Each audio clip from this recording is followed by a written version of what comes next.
Mart Resources is an international exploration and production company based and listed in Toronto, but most of its operations are in Nigeria, in particular in the Niger Delta. Well, Dmitri Tsvetkov is the CFO, and he joins us now. You're, in a sense, a bit of a one-off as a company, because quite a lot of international companies in Nigeria, but you are probably one of the few who has successfully been working with the indigenous population and successfully making it work. How? Absolutely. I think the success of our company goes back to 20 years ago, when our founder and CEO and chairman, Wade Sherwaka, actually worked in Nigeria for many years. He developed a network of contacts with local partners, with local players, and Mart Resources is effectively a result of the work of Wade and his team developing those contacts and developing the business of the company. Now, since you've been there, your production has been growing quite significantly. Tell me more about that. The company is focusing currently on production and development from one of the most successful marginal fields onshore in Nigeria. And the commercial production started at the beginning of 2008. Initially, it was just 2,200 barrels from the re-entry of existing wells.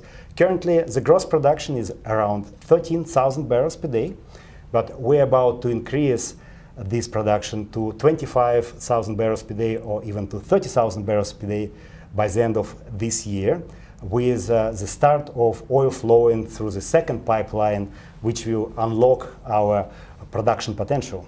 So it's getting out of the ground is one thing, but the problem you've had in the past is actually basically the access to the sea where it can be shipped abroad. You're now getting, if you like, the second leg of this. How much are you going to increase the flow through that? Because obviously there's an issue with measurement and metering, and also with theft. How big a problem is it at the moment, and how much are you going to reverse that? Absolutely. This is one of the key issues in Nigeria. It's not about subsurface risk, it's actually a risk of delivering oil to the export terminals. Currently, we are producing our oil together with indigenous partners, Midwestern and SunTrust, and shipping oil through the Ajib pipeline down to Brass River terminal. But we are about to start flowing oil through Umugini pipeline, which we built over the last couple of years, through the Trans-Forcados pipeline to Forcados export terminal operated by Shell. And the level of pipeline losses is expected to decrease significantly, because the Trans-Forcados pipeline has significantly lower level of the pipeline losses, around 8 to 10%. So that's one area where you're getting the growth being pumped out there. But also in the delta itself, in the Niger Delta, you've got OML 18. Now you're doing some very interesting stuff there.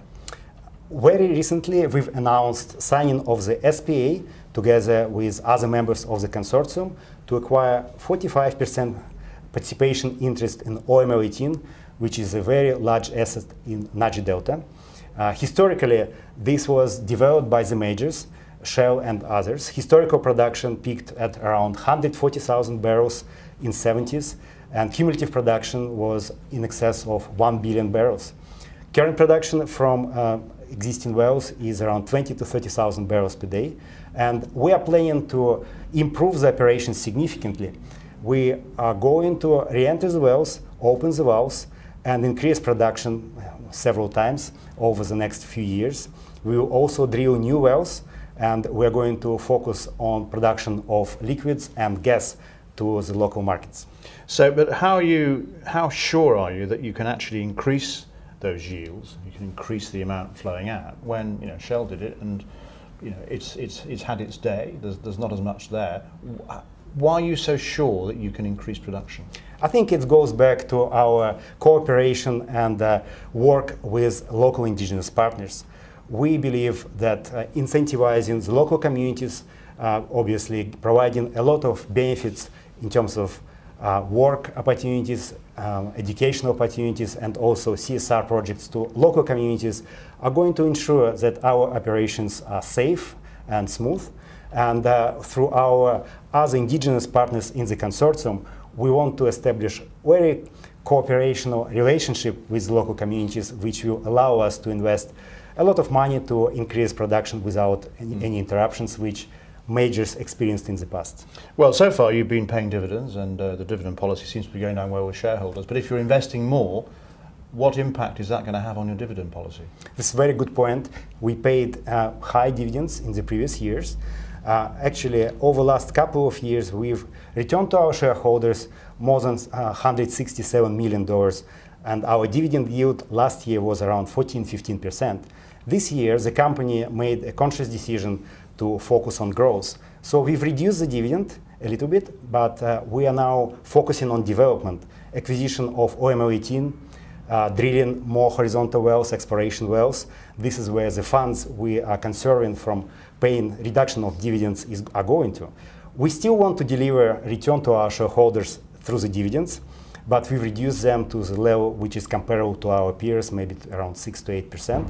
But we will also provide an upside to our shareholders through the capital appreciation, along with the cash flows coming from the dividends. Right, well, Dmitri Tsvetkov, the CFO of Mart Resources, thank you very much for joining us. Thank you very much for having me.